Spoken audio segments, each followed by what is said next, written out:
Shalom, selamat malam Bapak Ibu yang dikasihi Tuhan. Ada sukacita malam hari ini. Tepuk tangan yang meriah buat kita. Haleluya. Mari kita awali persekutuan kita malam hari ini. Kita lebih dahulu kita datang kepada Tuhan.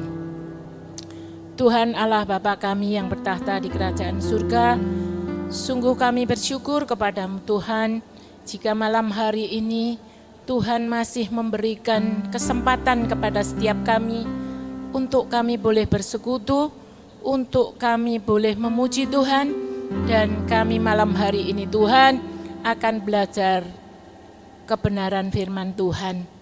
Tuhan urapi setiap kami, biarlah Roh Kudus senantiasa memampukan setiap kami untuk kami dapat memahami, mengerti, dan setiap kami boleh mengalami persekutuan dengan Tuhan. Terima kasih Tuhan. Kami bersyukur di dalam nama Tuhan kami Yesus Kristus. Amin. Mari kita bangkit berdiri. Kita pujikan pujian. Segala puji syukur hanya bagimu Tuhan.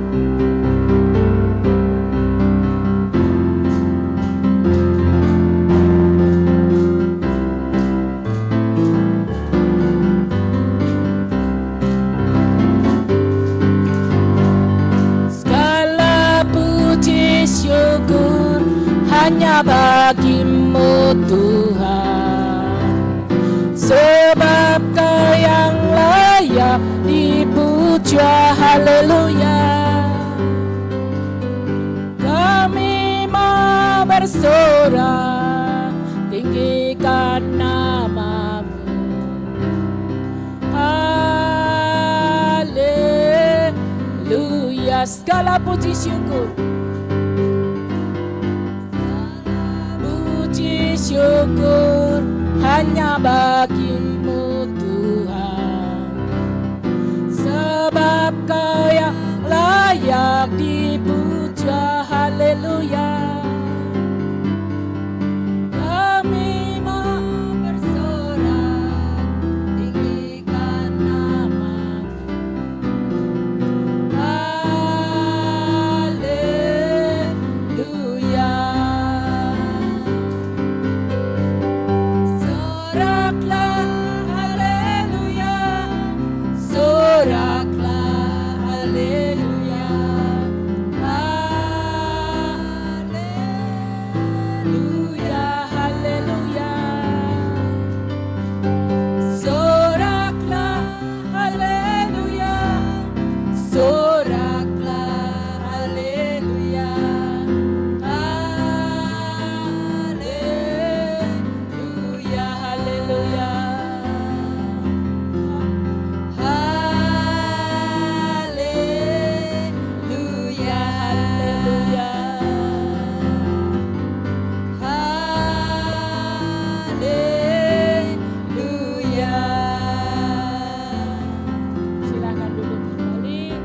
Kemuliaan yang meriah buat Tuhan kita. Haleluya.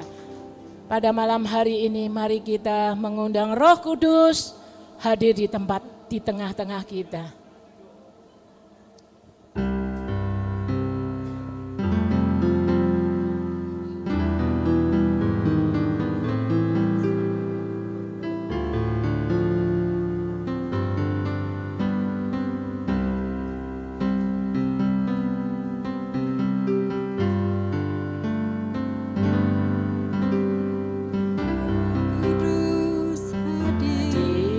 Di sini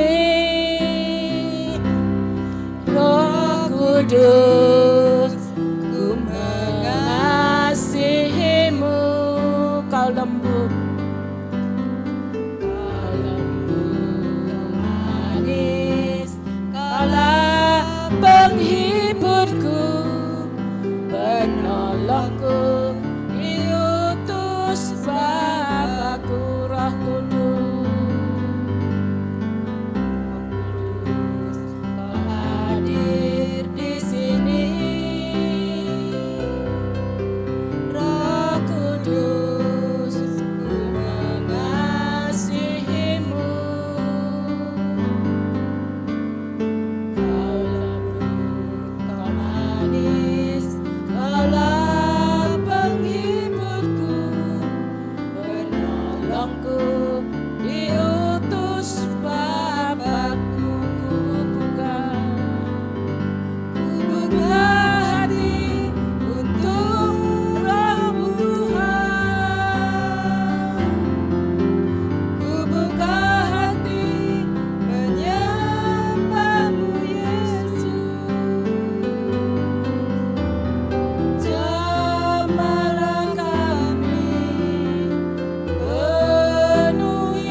Selamat malam Bapak Ibu. Kita berdoa dulu ya. Terpujilah Engkau ya Tuhan, terima kasih di malam hari ini kembali kami boleh berkumpul di tempat ini ya Tuhan, di mana kami dengan penuh rasa rindu kepadamu Tuhan, kami datang menaikkan puji-pujian kami. Sebab Engkau layak Tuhan menerima sembah sujud syukur kami Tuhan. Engkau layak menerima puji-pujian kami. Ya Allah ya Bapa, sejenak kami akan belajar akan kebenaran firman-Mu. Roh Kudus-Mu kiranya mengurapi setiap kami. Apa yang telah tersampaikan Tuhan kiranya boleh tertanam di dalam setiap hati kami, berakar kuat dan pada akhirnya berbuah lebat. Terpujilah Engkau Tuhan, segala puji hormat kemuliaan hanya di dalam nama Allah Bapa, Putra Roh Kudus. Doa ini kami naikkan. Amin. Baik Bapak Ibu, hari ini kita akan belajar tentang kedaulatan Allah, tentang pemeliharaan Allah. Studi kasusnya kita akan belajar dari kisah kehidupan dari Yusuf. Bapak Ibu pernah dengar kata atau nama Yusuf? Nah, bukan Yusuf Soto, itu bukan ya. Ya, hari ini kita akan belajar tentang Yusuf. Ini judulnya adalah paradoksi menderita untuk memelihara. Mengapa katanya adalah paradoksi? Paradoksi adalah sebuah kata yang tampaknya berlawanan tetapi sesungguhnya tidak berlawanan. Berlawanannya di mana? Ini ada kata menderita, tetapi di sisi yang lain ada kata memelihara.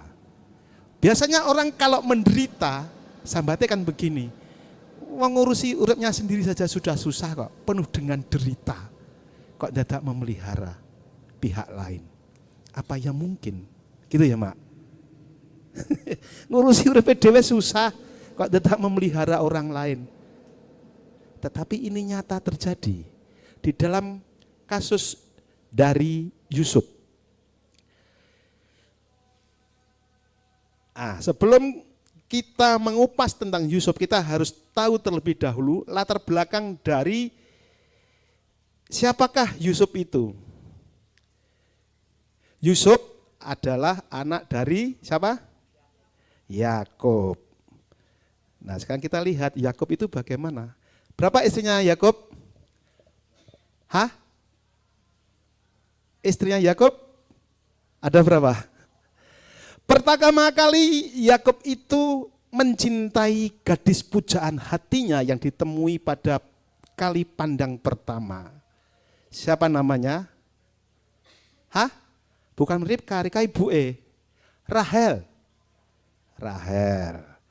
Demi mendapatkan si Rahel, Yakub itu rela bekerja 7 tahun untuk mendapatkan Rahel itu.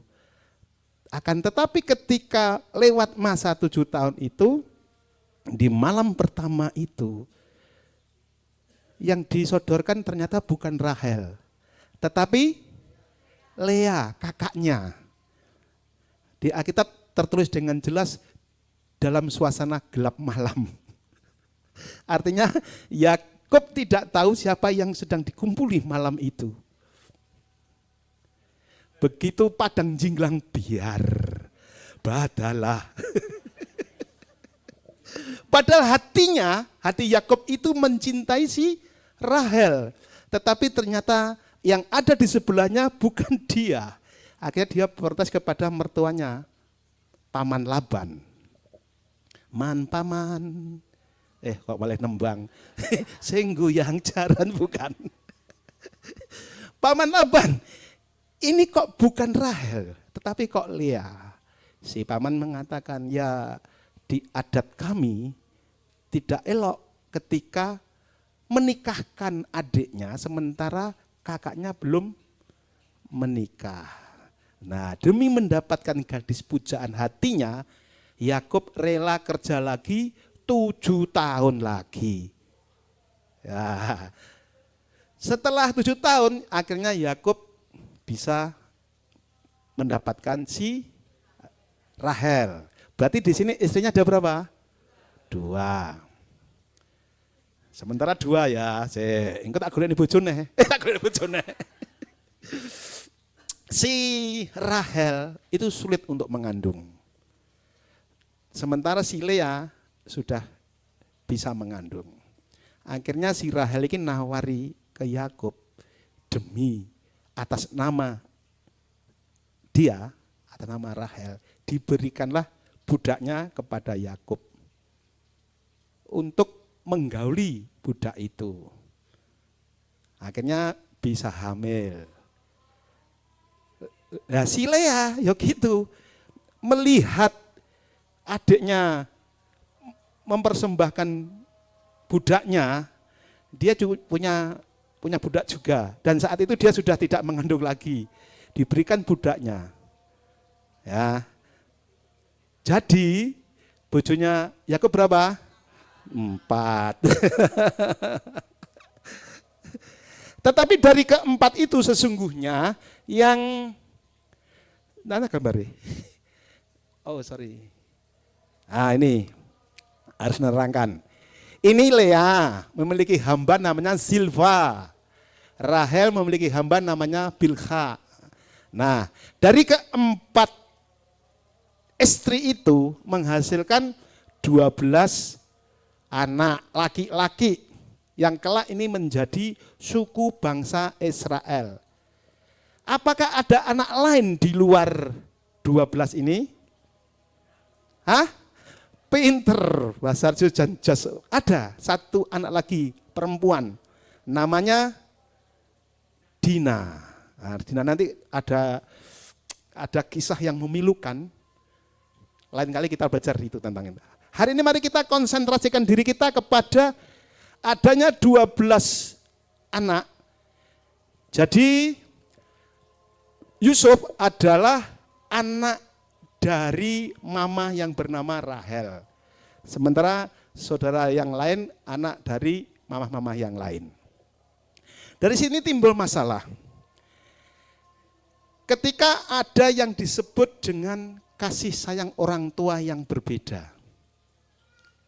Pertanyaannya, mengapa ada kasih sayang yang berbeda dari orang tua? Tadi ingat kalimat pertama, Rahel dari keempat istri Yakub, hanya Rahel ya yang dicintai. Sementara yang 3 adalah istri yang didapat dengan karena ini terpaksa apa Hauce?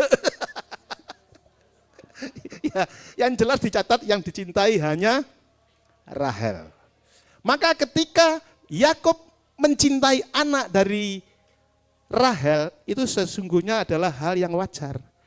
Tetapi cara pandang Yakub tentu tidak sama dengan cara pandang anak-anak. Padha anake kok dibedakne lek mencintai. Ya, akhirnya timbul yang disebut dengan iri hati. Ya, kita koma dulu di kata iri hati. Poin pertama.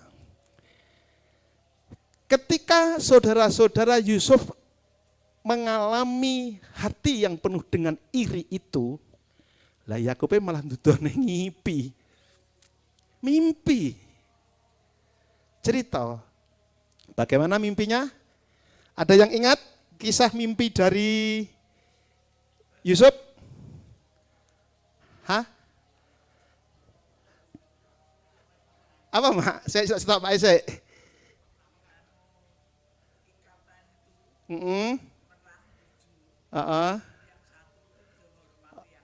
Oh ya, ketika Yusuf mengikat bulir-bulir gandum, lek bahasane mak merang ya, cara Tulungagung merang. Mari nandure pari ning kene.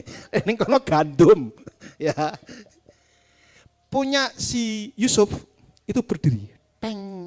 Sementara punya saudara-saudaranya ngelimpruk. Nah, apa arti dari mimpi itu? Nanti akan kita ketahui ya.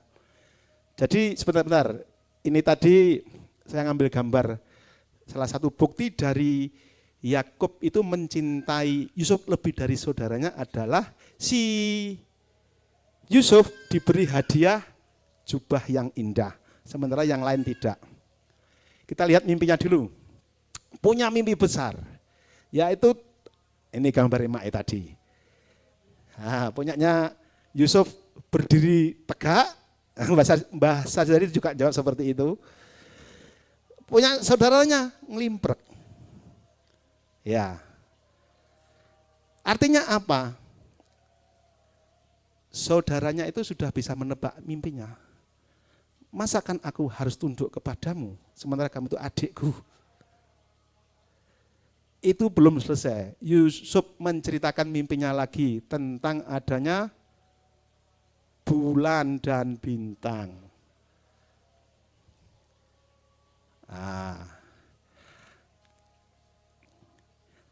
Dari mimpi-mimpi itu mengarah kepada bagaimana kelak saudara-saudara Yusuf dan termasuk orang tuanya akan tunduk kepada Yusuf.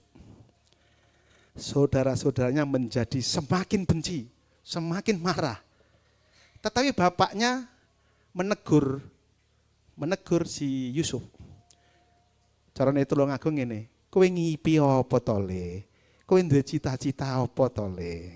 Kan gitu. Mimpi apa kamu itu? Masakan aku, maksudnya Yakub, masakan aku dan ibumu harus tunduk menyembah kepadamu. Bayangkan kalau kita jadi orang tua, terus anaknya ada yang ngomong ini, Pak, Bapak, Bu, Ibu, besok panjenengan nyembah ning aku. Gimana? Misalkan kita jadi orang tua, wong tua kalian Mbak Sisi, tak kruwes lambemu. Tetapi ini terjadi pada diri seorang Yusuf. Lalu apakah setelah mengalami rasa iri dengki, saudara-saudara itu akan diam? Tidak. Dia keirian hati itu terus melekat di dalam hati saudara-saudara Yusuf. Hingga suatu ketika Yakub menyuruh anaknya Yusuf ini untuk datang ke padang belantara menemui saudaranya, menengok saudaranya yang sedang memelihara kambing domba, sekaligus melihat kambing domba. Di tengah perjalanan Yusuf menuju ke saudaranya, saudara-saudara bersepakat membuat suatu niat yang tidak baik, daya upaya untuk membunuh si Yusuf. Salah satu cara yang diambil adalah berencana akan memasukkan Yusuf ke dalam sumur. Bayangkan, saudara-saudaranya memasukkan Yusuf ke dalam sumur. Oleh karena rasa iri hati tadi, selain itu oleh karena si Yusuf memiliki mimpi besar, Yusuf memiliki cita-cita besar, si Yusuf memiliki, kalau bahasa sekarang apa ya, proyek besar. Jadi kalau zaman sekarang ada seseorang yang memiliki rencana kerja besar, terus dirui saudara-saudaranya, jangan kaget. Karena apa? Berabad-abad tahun yang lalu sudah pernah terjadi. Memang mimpi besar untuk mewujudkan butuh kerja keras, butuh hati yang kuat, butuh melekat kepada Tuhan agar mimpi yang ada itu sesungguhnya adalah sebuah visi dari Allah. Letak di dalam intisari pengajaran hari ini bagaimana kita hidup itu harus mengarah kepada kedaulatan Allah. Bukan semata-mata adalah jerih pikiran kita. Maka untuk bisa melekat, menyatu dengan apa yang disebut dengan kedaulatan Allah, dibutuhkan relasi yang intim antara kita pribadi dengan Allah kita. Kembali kepada kasus Yusuf. Ketika Yusuf sudah dimasukkan ke dalam sumur, salah satu saudaranya ngomong begini, Yusuf itu saudara kita, setidaknya janganlah dibunuh. Ini darah daging dari ayah ibu kita. Lalu ketika muncul seorang saudagar bangsa Ismail, dijuallah si Yusuf. Ditarik lagi dari sumur, dinaikkan dan dijual kepada saudagar yang lewat itu.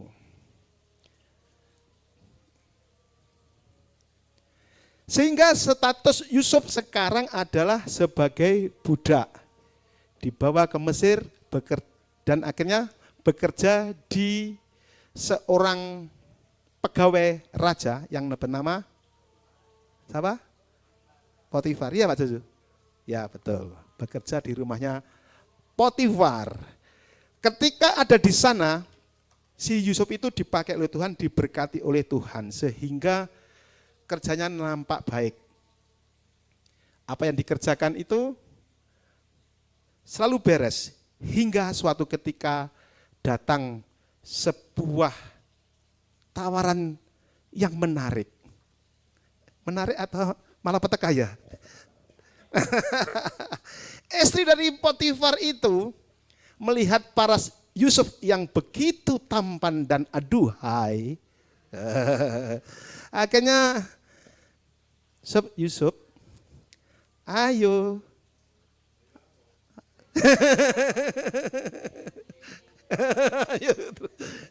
Akhirnya Yusuf menolak tawaran itu. Pada suatu kesempatan diulang lagi tawaran, ayo Yusuf kita tidur bersama-sama. Akhirnya Yusuf lari. Ketika lari jubahnya ditarik oleh si istri Potifar dan dia membuat berita hoaks. Ini loh jahatnya berita hoaks itu. Apa berita hoaksnya? Dia mengatakan justru Yusuflah yang mengajak istri Potifar itu tidur. Padahal tadi yang mengajak sesungguhnya siapa? Istrinya. Menutupi rasa malunya, dia nyebani Yusuf ngejak turu aku. Dilaporkan juga kepada sang suami, yaitu Tuan Potifar. Singkat kata, singkat cerita, Yusufnya akhirnya di penjara. Penjaranya mana, Mak? Penjaranya, Mak? Yang jelas bukan Rejo Agung. Nah, tidak ada kesempatan bagi Yusuf untuk membela diri. Dia di penjara. Tetapi justru sesungguhnya di dalam penjara inilah menjadi titik mula dari apa yang pada akhirnya bisa mengubah jalan kehidupan si Yusuf. Di penjara, dia suatu ketika menafsirkan mimpi dari juru minum raja yang di penjara sekaligus tukang bikin roti. Juru minum ditafsirkan mimpinya, hasilnya baik. Yaitu kelak dia pasti akan ditarik kembali. Sementara yang juru roti, mimpinya adalah jelek. Sehingga dia pada akhirnya dibunuh. Dan itu ternyata benar terjadi. Akhirnya si juru minum itu ditarik kembali ke kerajaan. Pesannya Yusuf, Mas, kalau nengono ya, besok kembali ke kerajaan, tolong perhatikan nasib saya itu kan tidak bersalah, tetapi kok dipersalahkan, kok dipenjara. Saking senengnya si juru minum ini ketika dia sudah sampai ke istana, lupa, sampai 2 tahun, lupa nggak di ngomong nih, dari Yusuf panggah di penjara. Bayangkan di penjara sehari rasanya 1.000.000 tahun, apalagi 2 tahun. Lupa. Hingga suatu ketika Fir'aun bermimpi. Tidak ada ahli nujum di seluruh Mesir yang bisa menafsirkan mimpinya Fir'aun. Akhirnya juru minum itu mak Deyes kaget kelingan. Oh iya, dulu ketika saya di dalam penjara bermimpi ditafsirkan oleh Yusuf dan benar nyata yang terjadi. Akhirnya cerita ke Fir'aun. Akhirnya Fir'aun menyuruh memanggil si Yusuf. Apa mimpinya Raja Fir'aun? Fir'aun ini sebetulnya bukan nama ya, itu gelar sama dengan raja. Ya. Nah, mimpinya itu tentang sapi. Wah, main hafal. Sapi yang 7 gemuk, sapi yang 7 lagi kurus. Artinya apa? Ditafsirkan oleh si Yusuf. Kelak setelah masa ini akan datang 7 tahun masa paceklik. Ada masa juga 7 tahun masa apa panen raya jenenge apa, Pak? Apa, Mbah? Panen raya. Artinya di saat panen raya datang itu oleh Yusuf disarankan menabung. Kok menabung? Betul ya? Menimbun. Menimbun kok menabung duit. Bikin lumbung. Supaya kelak ketika datang masa paceklik itu ada stok pangan. Akhirnya rajanya kan bingung, siapa ini yang bisa mengendalikan ini? Sang raja bilang, tidak ada orang yang bijaksana yang bisa melaksanakan ini selain dia sendiri, yaitu Yusuf. Akhirnya Yusuf diangkat menjadi mangku bumi. Sekarang apa ya? Menteri ya? Artinya jabatan yang diterima oleh Yusuf itu adalah jabatan yang di atasnya itu langsung raja. Tidak ada kuasa lain yang menyamai dari yang disandang oleh si Yusuf. Ini Yusuf diangkat jadi mangku bumi, kepercayaan Fir'aun. Dan ketika Yusuf sudah melakukan timbunan-timbunan yang begitu banyak, datanglah masa kekeringan, masa paceklik, di mana-mana ada kelaparan. Tidak saja di Israel, di Mesir, tetapi di negara-negara sebelahnya juga mengalami begitu. Ketika rakyat Mesir mengalami kelaparan datang ke Fir'aun, Fir'aun ngomong, coba temui Yusuf, semua yang mengatur Yusuf. Demikian pula dengan warga-warga dari negara yang lain datang menemui Yusuf. Lumbung-lumbung gandum yang dibangun di berbagai wilayah di negara Mesir, di kerajaan Mesir, cukup untuk menghidupi rakyat Mesir dan juga warga-warga negara di sebelahnya. Hingga suatu ketika saudara-saudara Yusuf diutus oleh bapaknya. Masakan kamu diam saja, kita di sini kelaparan, di sini kekeringan. Datanglah ke negeri Mesir untuk kulak gandum.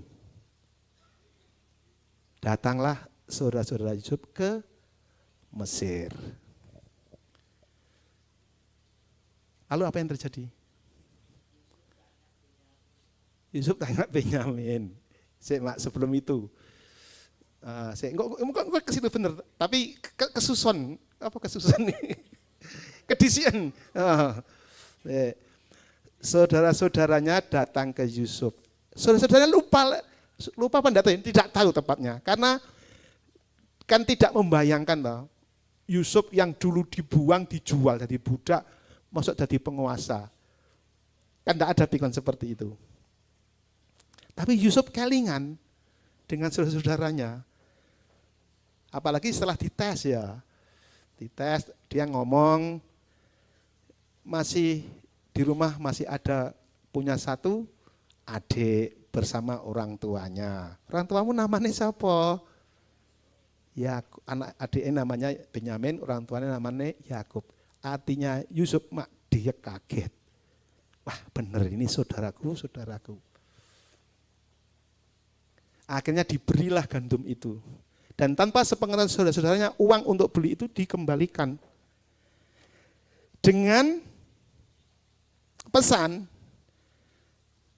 Simeon tinggal di Mesir, saudara-saudaranya boleh kembali, tetapi harus balik lagi dengan membawa Benyamin.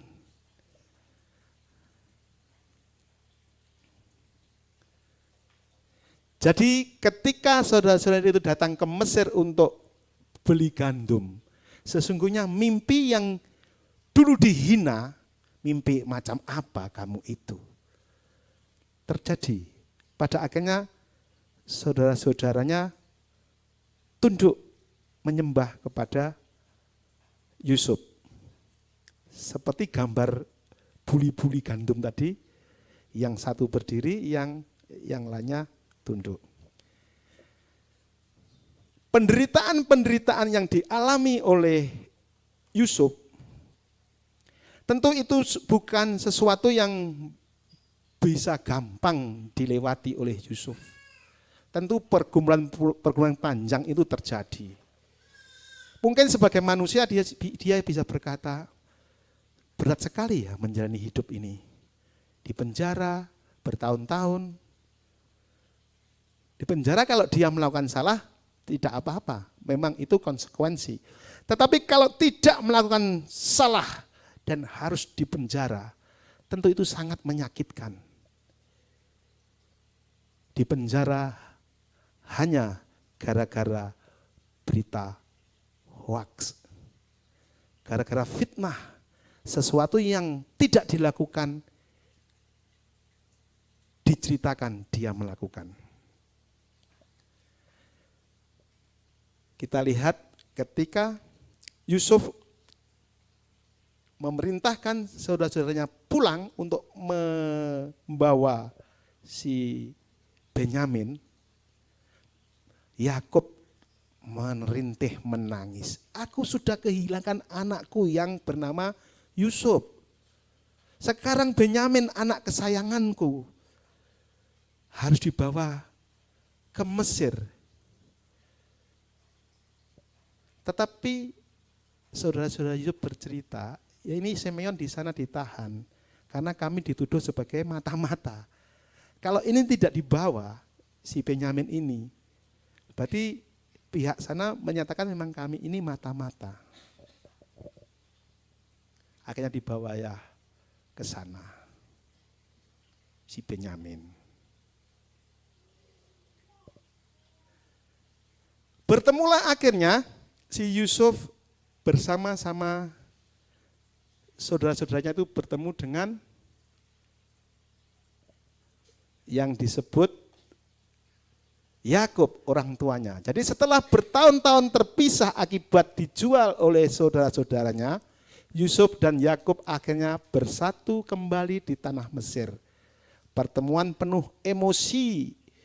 Ini terjadi setelah Yusuf memperkenalkan dirinya kepada saudara-saudaranya dan mengundang seluruh keluarga dari Kanaan untuk pindah ke Mesir guna menghindari bahaya kelaparan yang hebat.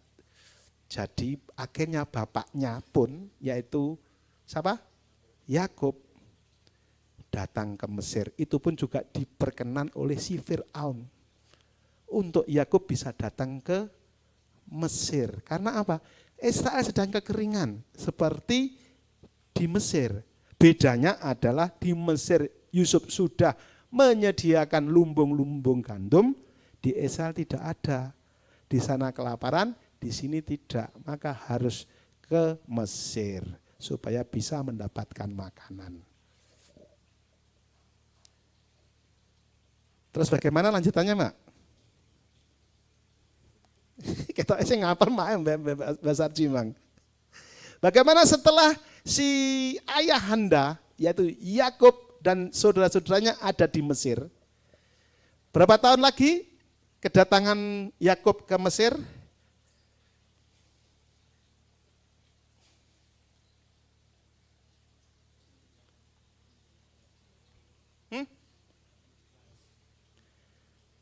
Yakub datang ke Mesir itu masih hidup di sana 17 tahun.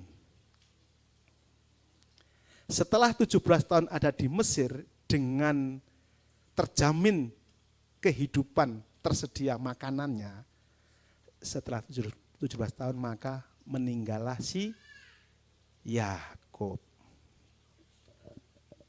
Bagaimana setelah meninggalnya si Yakub? Tadi diceritakan bahwa awal mula saudara-saudara Yusuf datang ke Mesir adalah untuk membeli gandum. Kemudian meminta ayahandanya untuk datang dan juga Benyamin. Aman-aman saja saat itu karena ada Yakub sang bapak. Sekarang mari posisikan kita menjadi saudara-saudara Yusuf yang dulu pernah menjelontrongkan Yusuf masuk sumur. Yang dulu menjual Yusuf jadi budak. Nah, Yusuf sekarang jadi penguasa. Jaminan keamanan saudara-saudaranya saat itu, yaitu sang bapak sudah meninggal dunia. Bagaimana? Misalkan kita posisinya adalah jadi dulur-dulur Yusuf. Dulu kita aman anak bapak. Sekarang bapaknya sudah tidak ada. Apa jaminan keselamatan kita yang kita hadapi adalah penguasa. Bagaimana? Takut ya?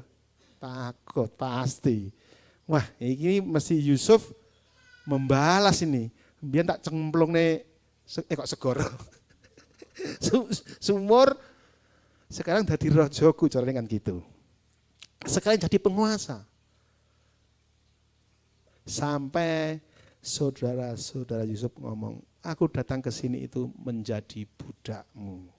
Merelakan diri ngomong gitu. Padahal dulu ketika masih diceritai mimpinya, mereka marah sekali. Masa aku dan saudara-saudaramu harus tunduk? Tetapi sekarang dia mendeklar diri sendiri, aku datang ke sini menjadi budakmu. Tetapi apa jawaban Yusuf? Ketika saudara-saudaranya mengalami ketakutan seperti itu. Bagaimana? Jangan takut. Masakan aku Allah? Terjemahan singkatnya seperti itu.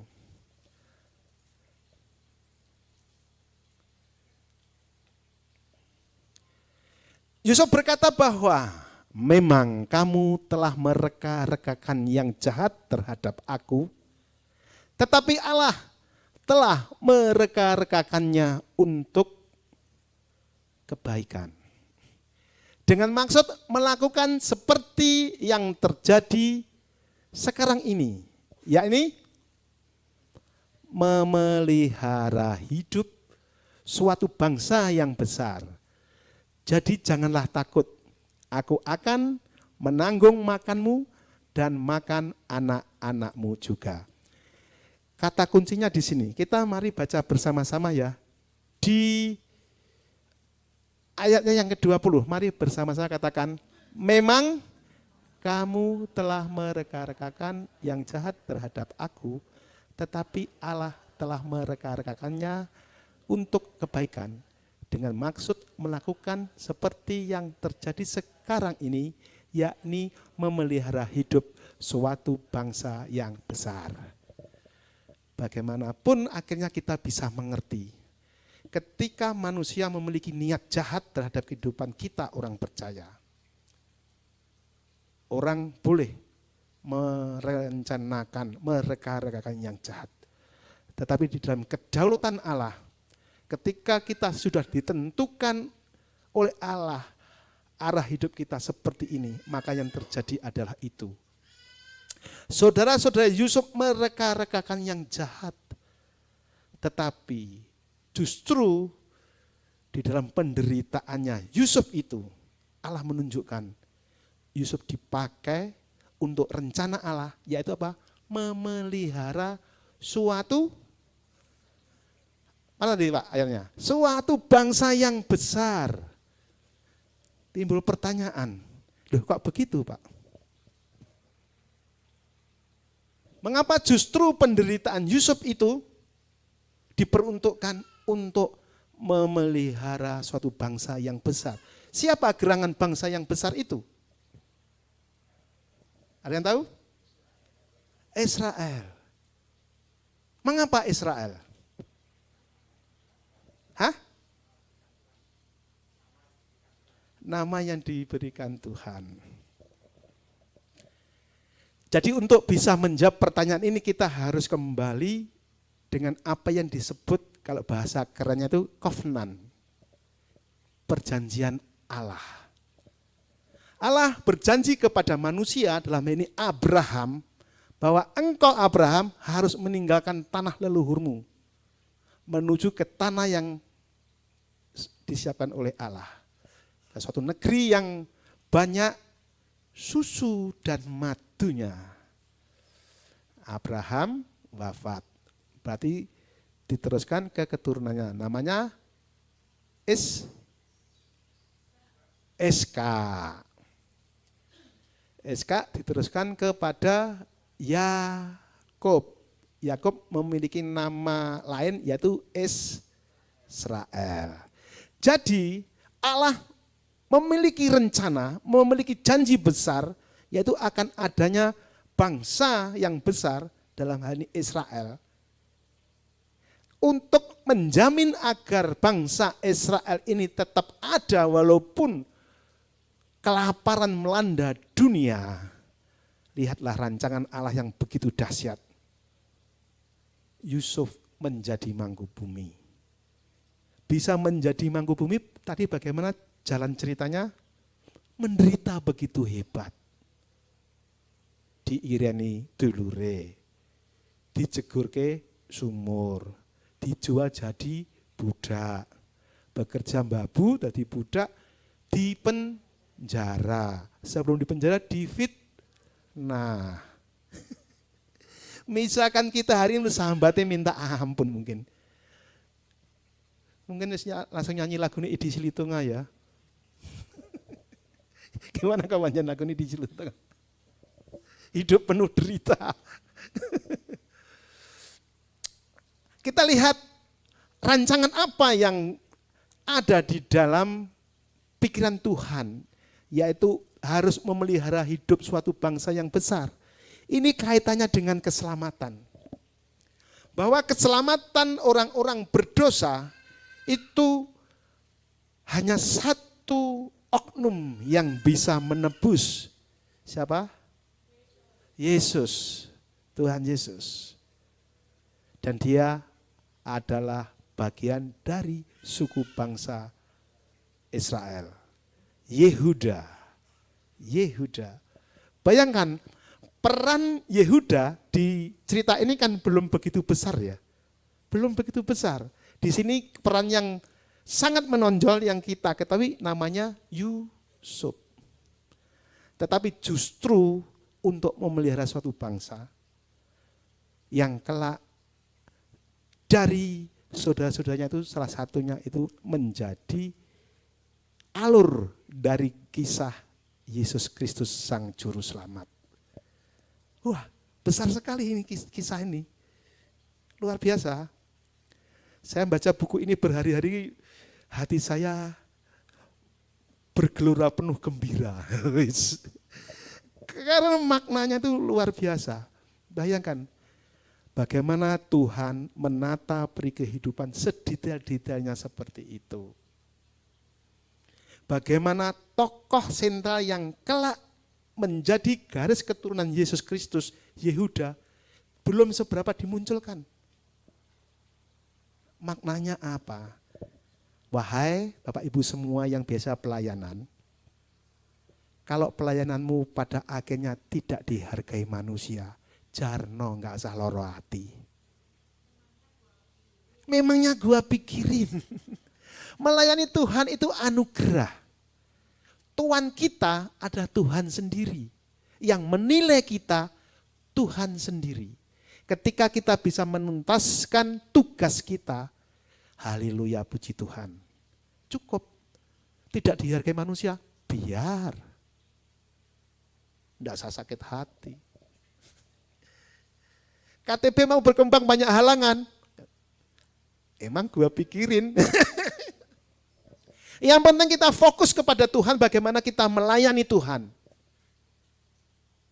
Tidak usah sakit hati, ngapain sakit hati? Daripada tenaga pikiran kita diarahkan kepada iri hati, sakit hati, buang-buang. Mendingan diarahkan ke pikiran yang positif. Positifnya gimana? Bagaimana bisa mengembangkan KTB ini? Bukan sekedar hanya belajar. Belajar itu bagus karena itu memang perintah Tuhan untuk kita semakin giat belajar mengenal Tuhan. Tetapi ketika materi pembelajaran itu sudah melekat di dalam hidup kita, bagaimana kita bisa mengaplikasikannya, bisa mewujudkannya. Salah satunya adalah kita harus peduli sesama. Contohnya piye Pak? Sekarang itu hidup sulit. Ya toh? Bagaimana kita bisa berbagi sedikit, berempati kepada orang yang berkekurangan. Nah, makanya besok kita akan bakti sosial. Itu bagian dari belajar kita mewujudkan ilmu. Nah, kalau firman ini boleh dikatakan ilmu, kita mewujudkan materi pembelajaran yang ada itu dalam tindakan nyata. Itu. Lalu dari pembelajaran yang ada, apalagi Pak yang bisa diwujudkan? Mengabarkan berita Injil. Caranya gimana? Lewat TV YouTube yang kita bangun ini. Mungkin kalau kita menerangkan satu demi satu orang, dapatnya kan hanya yang bisa kita temui. Tetapi bila kita punya TV YouTube, itu kan nyebar ke seluruh dunia. Nah, supaya bisa menyebar ke seluruh dunia, Bapak Ibu kan punya saudara, Bapak Ibu punya keluarga, punya teman, punya relasi, punya tetangga, yo dijawil. Lek Kristen lo ya. Ayo mbok ditulung TV ku YouTube iki didelok. Di-subscribe.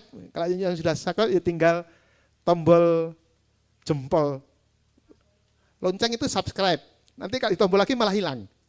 Kalau sudah subscribe sekali, tinggal tombol like-nya saja, jempolnya saja ya.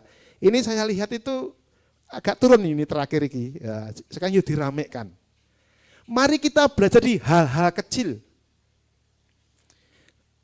Peduli sesama, kita akan wujudkan lagi, yaitu bakti sosial. Mengabarkan berita sukacita, berita Injil, mari kita awali dari hal cilik. Dari mana? Dari TV YouTube kita.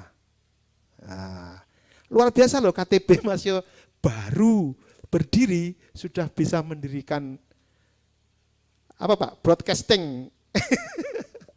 Ini harus disyukuri. KTB ini milik kita semua. Mari kita bangun semua, mari kita bergerak bersama sebisa kita. Oke, kembali ke sini lagi. Itu tadi kan aplikasinya.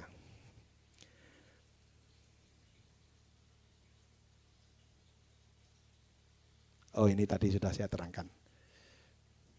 Nah, kesimpulan berarti terakhir ini. Apa kesimpulannya tentang kisah ini?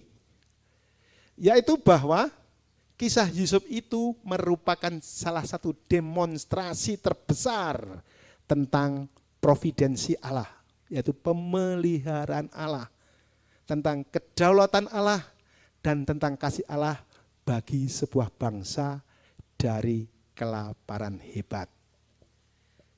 Kesimpulan kedua adalah Tuhan itu memproses umatnya agar menjadi orang yang tangguh sebagaimana orang-orang Israel, yaitu proses pembentukan karakter lewat penderitaan. Contoh kecil ya Bapak Ibu. Kalau kita lihat kejadian peristiwa kekinian, Bapak Ibu tahu negara Israel sekarang kecil di antara para tetangganya itu. Kecil. Tahun 60 sekian itu dia digempur habis-habisan negara-negara tetangganya. 67, ya 67, digempur. Negara cilik lagi berdiri, digempur, dikeruyuk. Tetapi atas penyertaan Tuhan dia tetap ada.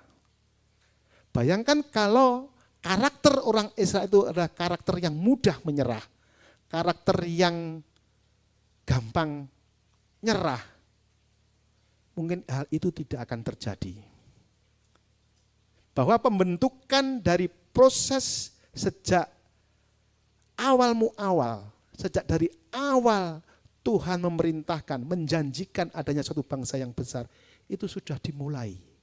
Demikian pula di dalam kehidupan kita, kalau ada proses pembentukan karakter di dalam kehidupan kita, janganlah menyerah. Jangan tinggalkan Tuhan, tetap dekat dengan Tuhan. Karena itu adalah proses pembelajaran, proses pembentukan dari karakter hidup kita. Yang ketiga, kesimpulannya adalah bahwa visi Tuhan itu pasti terjadi. Allah tak pernah gagal. Oke? Selesai. Masih ada waktu 4 menit, kalau ingin bertanya silakan, menambah ya boleh. Ada? Oh, mic-nya di sini. Cek. Ada? Silakan. Tolong belakang. Tak kira saya ngajeng Pak Wanjen, langsung tanya Pak Wanjen. Juru bicaranya Pak Yopi. Silakan Pak. Ada satu pertanyaan dan satu pernyataan ya. Pertanyaan saya, tanah yang dijanjikan Tuhan pada Abraham itu apa sama wilayahnya dengan tanah yang dijadikan waktu bangsa Israel keluar dari Mesir yang dipimpin Musa? Itu wilayahnya apa sama? Terus pernyataan saya, Tuhan itu tidak merencanakan kalau Yusuf itu bisa dibuang, dijual oleh anak saudara-saudaranya. Itu bukan rencana dari Tuhan. Kalau berkaca pada ayat 20 tadi, Tuhan hanya merencanakan kebaikan-kebaikan apa yang sudah diderita, yang dialami oleh Yusuf supaya menjadi lebih baik. Itu. Jadi kalau kita bicara, semua cerita itu rencana dari Tuhan untuk menyatakan kebesarannya, saya pikir tidak ya. Kalau berkaca pada ayat ke-20 itu. Bagaimana dengan itu? Ya, yang kedua dulu ya Pak ya. Yang kedua betul, bahwa Tuhan tidak merencanakan hal yang jelek. Tetapi justru manusialah yang merencanakan hal-hal yang jelek. Ya, jadi benar yang dinyatakan oleh Pak Yopi. Bahwa peristiwa itu terjadi dalam dua arah itu iya. Artinya di saat Allah merencanakan bahwa Yusuf kelak akan menjadi alatnya untuk memelihara suatu bangsa, dalam sisi yang bersamaan saudara-saudaranya yaitu manusia punya reka-reka yang jahat terhadap diri seorang Yusuf. Itu. Jadi ketika manusia mereka-rekakan yang jahat, Allah mereka-rekakan yang baik. Itu Pak. Itu jawaban yang kedua. Pertanyaan yang pertama tadi tentang apakah tanah yang dijanjikan oleh Abraham, yang dijanjikan Allah kepada Abraham sama dengan tanah yang dijanjikan Allah kepada Musa. Gitu ya Pak? Ya. Jawabannya sama, cuma bahasa yang disampaikan Allah kepada Abraham tidak sama dengan yang disampaikan kepada Musa. Kepada Abraham Allah menyatakan ke suatu tempat yang nanti akan ditunjukkan. Jadi pernyataan Allah kepada Abraham itu mengalami yang disebut dengan progressive statement. Kalimat yang mengalami kemajuan-kemajuan disesuaikan dengan zaman yang berikutnya. Karena rentang waktu antara era Abraham dengan Musa itu panjang sekali. Kalau bahasa yang disampaikan kepada Musa adalah ke suatu negeri yang banyak susu dan madunya. Tetapi keduanya arahnya sama, tanah Kanaan. Justru yang sering menjadi pertanyaan sekarang adalah apakah tanah perjanjian di zaman perjanjian lama sekarang itu sama dengan Israel hari ini? Yang sering muncul biasanya pertanyaan seperti itu. Jawabannya luas yang dulu, Pak.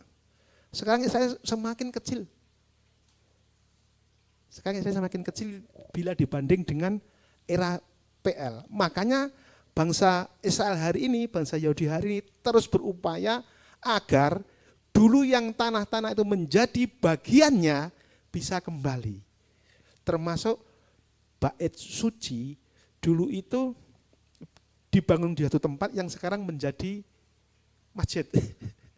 Sekarang orang Israel ngerongin di bawahnya. Seperti itu. Tetapi sesungguhnya bagi Kristen, tentang bait suci bukan menjadi masalah.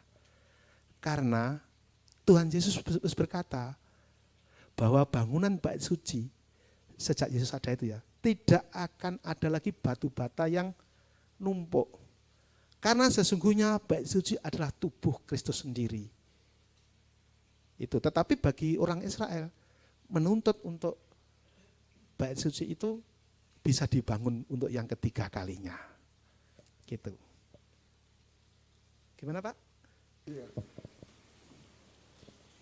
Tuntutannya bangsa Israel itu bukan hanya bait suci saja itu. Wilayahnya itu yang dulu dijanjikan Tuhan itu. Ya betul. Ya, Yerusalem seluruhnya. Ya, sampai tanah sebelah. Ya. Kalau yang lama itu Sidon itu juga bagian dari Israel. Sidon ini sekarang Lebanon. Lebanon itu juga kan wilayah Israel dulu. Iya, ya, yang PL ya, Pak ya. Ya. Itu. Jadi berbicara tentang wilayah itu akan menjadi menarik untuk dibahas di era sekarang karena wilayah-wilayah itu berdiri berbagai bangsa sekarang, berbagai negara. Dan posisinya Israel hari ini dicaci maki banyak negara. Asik itu. Penyertaanmu Tuhan, segalanya bagiku, hadirmu di hidupku, terutama bagiku. Penyertaanmu Tuhan, segalanya bagiku,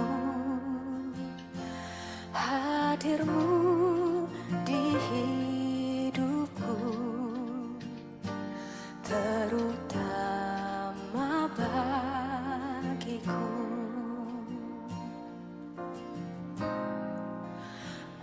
Anugerahmu,